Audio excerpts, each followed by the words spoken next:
नमस्कार।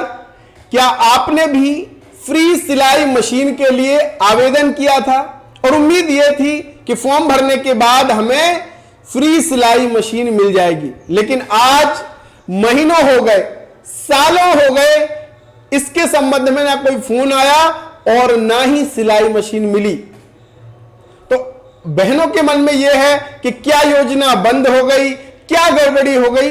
तो आज की इस वीडियो में पूरी सच्चाई आपको बताने वाला हूं। इस वीडियो को पूरा जरूर देखिएगा और शेयर भी कीजिएगा अपनी और बहनों को। 3 महत्वपूर्ण कारण मैं आपको बताने वाला हूं जिसके कारण आपको फायदा नहीं मिला है। स्वागत है आप सभी का आपके अपने YouTube चैनल ऑल योजना इन्फो में। मेरा नाम है अरुण लोधी और यहां पे हम बात करते हैं केंद्र सरकार, राज्य सरकार की हर एक कल्याणकारी स्कीम के विषय में।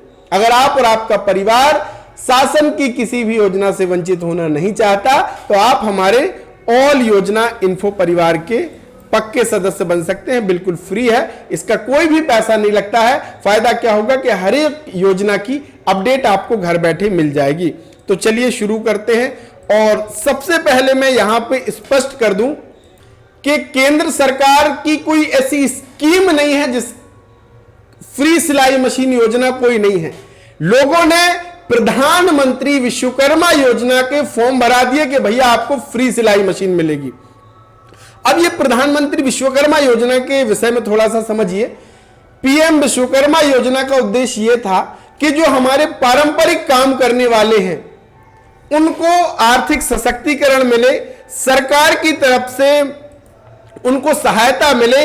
इसलिए सुनार, धोबी, दर्जी, ऐसी बहुत सारी ट्रेड थी, लोहार भाई, इन सबको सरकार की तरफ से मदद मिले, इसलिए ये स्कीम शुरू की गई थी। और इस स्कीम में टेलर का भी था, यानी एक ट्रेड टेलर की, दर्जी की भी थी। अब लोगों ने इस योजना को फ्री सिलाई मशीन से जोड़ करके भ्रमित किया और बहनों ने फॉर्म भी भरा।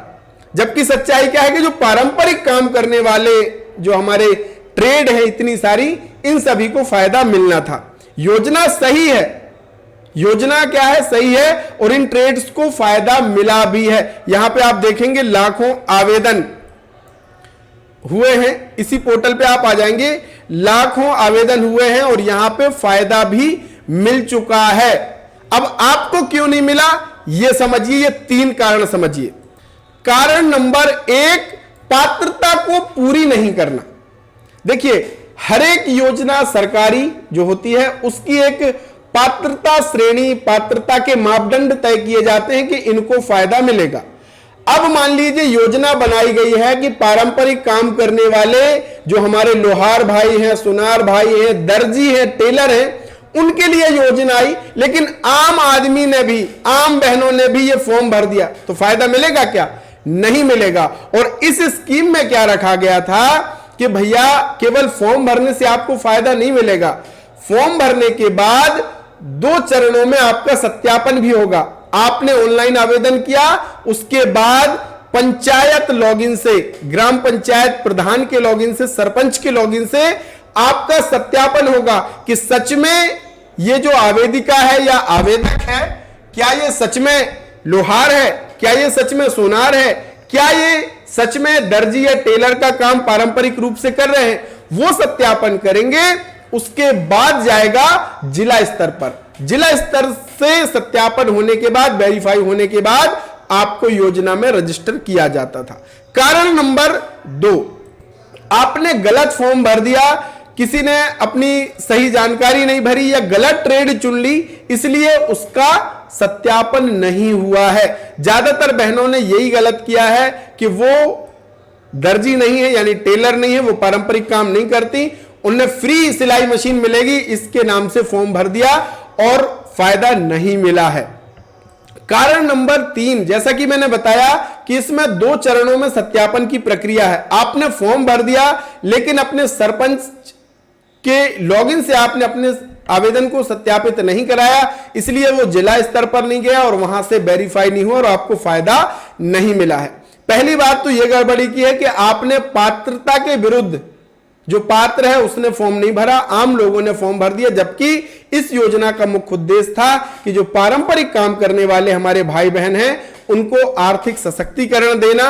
और इस स्कीम के तहत सरकार आपको क्या एक पहचान पत्र और प्रमाण पत्र भी देती है, आपको ट्रेनिंग भी देती है, 5 से 7 दिन की ट्रेनिंग, और इस ट्रेनिंग के दौरान आपको 500 रुपया प्रति दिन भुगतान भी किया जाता है जो आपके काम का नुकसान हो रहा है। और यहां पे आपको टूल किट के लिए यानी आप मान लीजिए दर्जी है तो दर्जी को क्या चीजें जरूरी है, उसकी सिलाई मशीन जरूरी है, उसके जो और औजार हैं वो जरूरी है, उसके लिए 15,000 रुपया मिलते थे। अगर कोई लोहार भाई है, कोई सोनार भाई है, तो उनके काम में आने वाले जो टूल्स हैं, अगर कोई मान लीजिए नाई है, अब नाई अपनी दुकान में क्या क्या रखता, उन संबंधित टूल के लिए सरकार की तरफ से 15,000 रुपया दिए गए थे। तो इसी को लोगों ने भ्रमित करके फ्री सिलाई मशीन बना दिया और आम बहनों के भी फॉर्म भर दिए जो पात्र भी नहीं थे। कारण यही कि आपको फायदा नहीं मिला है कि आपने अपात्र होते हुए भी आपने फॉर्म भरा। जो पात्र थे, जो सही में पारंपरिक काम करते हैं, उन्होंने पंचायत से सत्यापन कराया, पंचायत वालों ने सत्यापित करके वो जिला स्तर पर गया और जिला स्तर से सत्यापित होने के बाद उनको फायदा भी मिला है। अब आपसे एक अपील यह है कि कोई भी सरकारी योजना में फॉर्म भरने से पहले आप उसकी पात्रता शर्तों को, पात्रता मापदंडों को जरूर आपको जानना चाहिए। कोई भी योजना का केवल फॉर्म भरने से लाभ नहीं मिलता है, आप उसके पात्र होंगे तभी आपको फायदा मिलेगा। तो आगे से इस चीज का ध्यान रखिएगा और किन कारणों से आपको फायदा नहीं मिला है वो मैंने आज की इस वीडियो में बता दिया है। वीडियो अच्छा लगे तो शेयर कीजिएगा और हर एक स्कीम की सही और सटीक जानकारी पाने के लिए ऑल योजना इन्फो चैनल को सब्सक्राइब कीजिएगा। बहुत बहुत धन्यवाद। जय राम जी।